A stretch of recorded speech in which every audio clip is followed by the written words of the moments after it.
राधे राधे दोस्तों, कैसे हैं आप सब। दोस्तों रिसेंटली सोशल मीडिया पे आपने कुछ वायरल वीडियोस देखी होंगी जहाँ पे कुछ लोग जो हैं रेलवे स्टेशन पे या और भी जगहों पे जहाँ पे हिंदी में कुछ लिखा हुआ है उसको जो है ब्लैक रंग से पेंट कर रहे हैं, ठीक है। और ये जो पूरा आउटरीच है ये स्पेशली तमिलनाडु के अंदर जो है हो रहा है। अब वहाँ पे उनकी जो रूलिंग पार्टी है वो ऐसा कुछ कर रही है। मेरा पूरा कंसर्न इस वीडियो को बनाने का ये था कि जब मैंने देखा कि यही चीज़ें आपके रेलवे स्टेशन पे हो रही है और वहाँ पे कालिक पोती जा रही है जहाँ पे हिंदी लिखी हुई है उसके ऊपर, वहाँ से मेरी जो है मेन दिक्कत स्टार्ट हुई कि रेलवे स्टेशन पे कोई कैसे कर सकता है। क्योंकि दोस्तों किसी एक जगह पे रहने वाले लोगों का अगर कहीं ना कहीं माइंडसेट ये है कि हमें हिंदी नहीं चाहिए, वो नहीं चाहिए, हमें इससे दिक्कत होती है। But railway station is a public property, वो रेजिडेंशियल जगह नहीं है, वहाँ पे हर टाइप के लोग आते हैं, तो वहाँ पे कॉमन लैंग्वेजेस होनी बहुत जरूरी है ताकि ईजी आइडेंटिफिकेशन चीज़ों का हो सके।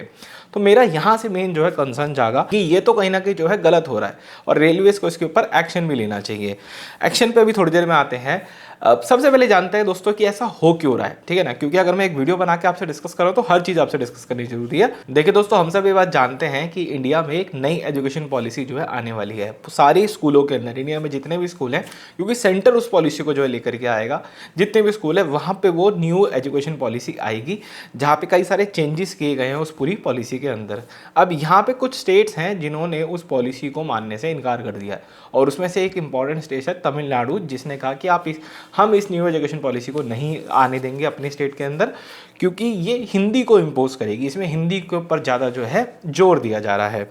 अब 2 मिनट के लिए अगर मैं आपसे अपने पर्सनल लेवल की बात करूँ यहाँ पर, ये जो पूरी कॉन्वर्जेशन एक जो इंसान बोल रहा है यानी कि मैं, वो खुद एक ऐसा पर्सन है जिसको मल्टी लैंग्वेजेस पढ़ना सीखना पसंद है, ठीक है ना। आप लोगों ने कई बार देखा है कि मुझे मैं थोड़ी बहुत बंगाली भी सीखता बोलता हूँ, हल्की फुल्की मराठी भी मुझे अब आ गई है थोड़ी बहुत, तो वो भी एक चेंज है। उसके बाद जब मेरे को ये थोड़े समझ में आने लग गए तो मेरा इंटरेस्ट उसके बाद और लैंग्वेजेस के साथ बन गया कि मुझे और लैंग्वेजेस सीखनी है। और दोस्तों उसके अलावा मुझे कहीं ना कहीं आज ऐसा फील होता है अपनी स्कूलिंग वगैरह खत्म करने के बाद, अब तो लगभग 10 साल हो गए स्कूलिंग खत्म करे हुए, कि स्कूल टाइम के अंदर हमको और लैंग्वेजेस क्यों नहीं पढ़ाई जाती थी। क्योंकि दिल्ली के हमारे वाले स्कूलों में क्या होता है, दिल्ली में क्या होता है कि इंग्लिश पढ़ा रहे हैं प्लस हिंदी पढ़ा रहे हैं, क्योंकि कॉमनली बोली जाने वाली भाषा भी वही है और नेशनल लैंग्वेज भी वही है, तो इतनी दिक्कत नहीं। लेकिन मेरे जो और स्टेट के दोस्त हैं उनके साथ एक एडिड बेनिफिट क्या होता है, उनको इंग्लिश भी आती है, हिंदी भी आती है और अपनी लैंग्वेज भी आती है। मान लो मेरा कोई दोस्त कोलकाता का है तो उसको बंगाली, हिंदी, इंग्लिश तीनों में फ्लुएंट है। महाराष्ट्र का कोई दोस्त है वो मराठी, हिंदी, इंग्लिश तीनों में फ्लुएंट है। हम लोग तो पीछे रह गए ना भाई। तो मैं तो इस चीज़ को कहीं ना कहीं इस तरह से भी देखता हूँ। तो ये लोग जो कह रहे हैं कि ये नई एजुकेशन पॉलिसी नहीं आने देंगे, हिंदी का इम्पोज वगैरह, इस पर अगर मैं आपको बताना चाहूँ तो उसका जो इफेक्ट होगा ना वो आपको आज नहीं दिखेगा, वो दिखेगा 20 से 20 साल बाद, 30 साल बाद। जो नए एजुकेशन पॉलिसी में बच्चे पढ़ेंगे, पढ़ करके जो नॉन हिंदी पूरा रिजीम में रहेंगे, अभी उनको कोई दिक्कत नहीं होगी, कोई परेशानी नहीं होगी। प्रॉब्लम तब होगी जब वो बड़े होंगे, अपनी स्कूलिंग ग्रेजुएशन खत्म करके बाजार में नौकरी लेने निकलेंगे और वहाँ उनको हिंदी नहीं आती होगी, ठीक है।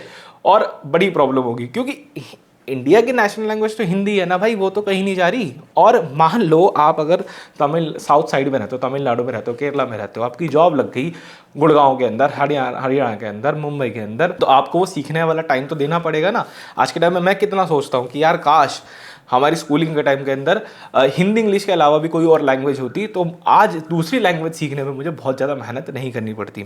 तो इन्होंने इस चीज़ को जैसे ही डिनाई करने लगे कि हम नहीं करेंगे, हम नहीं मानेंगे, सेंटर ने सीधा सीधा क्या कहा कि हम आपकी फंडिंग रोक रहे हैं।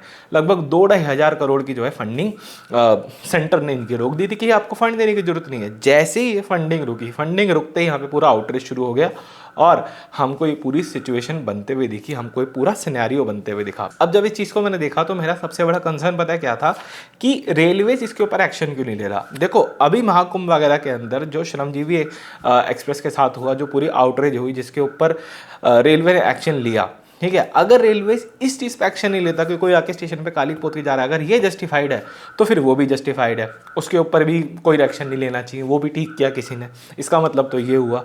लेकिन रेलवे भी इस चीज़ को समझता और उसने तुरंत एक्शन लिया। मजे की बात यह है कि रेलवेज ने कंप्लीटली इसके ऊपर एक्शन लिया और रेलवेज ने, आरपीएफ ने एक्चुअली केस रजिस्टर किया यहाँ पर पालघाट डिवीजन के अंदर। सदर्न रेलवे के अंदर एक डिवीजन आता है पालघाट डिवीजन, वहाँ पे इस केस को रजिस्टर किया गया। लोगों को आइडेंटिफाई किया गया कि किसने किया है और उनको उठाने की तैयारी यहाँ पे शुरू कर दी। अभी उठा नहीं पाए, उठाने की तैयारी यहाँ पे शुरू कर दी।